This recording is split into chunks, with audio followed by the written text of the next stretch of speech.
Hey, I'm Hamish, I play bass. And I'm Jeff. What do you play? I play the drums. I'm Richard, I play guitar and sing, and we're called Animal Kingdom. We've got a new record called The Looking Away, and it's out now. Check it out.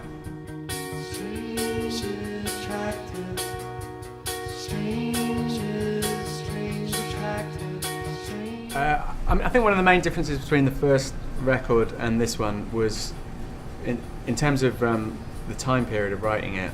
You know, the first record, the classic thing for a band is you have your whole life as a songwriter before you get into the studio the first time, and you just choose the best songs you got from everything you've written.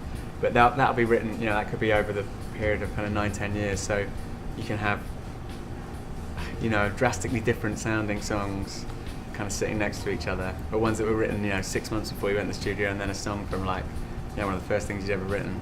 Whereas with this one, we wrote 30 tracks, like between a year and a half, just kind of heads down in the studio, and so everything ended up sonically being a bit more unified because all the influences were of the same kind of period. You know, it was the stuff we were listening to at that time, and the machines we were playing with, and the way we were writing.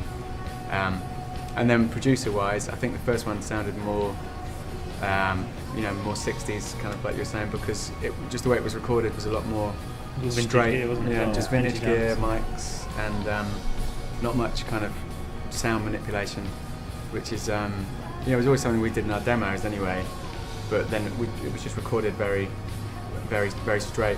This time we definitely wanted to manipulate sound more and play with things more and be a bit more creative with what a studio could do, you know.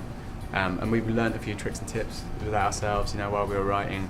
It was important when we were looking for a producer for the second album as well, that was what he wanted to do as well, you know, to cut the songs up and, you know, mix things up and make it all a very creative process. Yeah. And the guy we ended up working with, David Costin, who did the Bat for Ashes record and everything, he was kind of an artist in his own right, so he was kind of an electronica, you know, guru basically, and you know, he was someone that, you know, when we went to him, we were like, we want you to tear these songs apart, and we want you to kind of give us some creative input, which we didn't have the first time around. It was more just record the songs which we've written. Yeah. I mean, I think Phil was the kind of master of reverb, so it's kind of big widescreen types of sounds, whereas what we liked about David's stuff, which I think you'll hear in the second record, which is different, is the kind of space and the you know, the way he cuts into songs and, you know, pulls instruments out, and it's not, you know, every instrument running for the whole song. You know, he's very good at carving space into a song, so I think that, you know, that might be one of the reasons that, you know, it sounds so different. Kind of less is more aspect aspect to it, and what is in there sometimes is really good, even though it's, you know, how simple, or it's always very effective the way that he works. So. No, you're always thinking about, you know, the next song, or you've always got a collection of songs that you're working on at once, you know. But for this one, we had, you know, we were able to kind of do it right full time, and kind of just get in the studio, you know, put time in there, and kind of write day in, day out. So I mean, some songs are easy to get to, and some are really hard. You know, some songs I'll never finish, and then other songs just drop on you, and you can, you know, finish more from 5-10 minutes. So it really varies from song to song. It's kind of a bit of a mystery. We definitely came up with more stuff, structuring our weeks and actually going in and doing it, because it's like, you know, you got you've got to put the time in to do it, I think, because just hoping that they're going to come is you just end up with an EP. Yeah.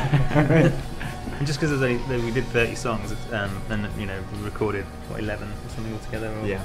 It doesn't mean that some of those songs weren't good enough to go on the album. It just meant that out of those 30, some of them didn't fit with the ones that we wanted to put on there. So when it comes to hopefully doing the third album, there are songs there that we can hopefully use, that were done in the demos from the second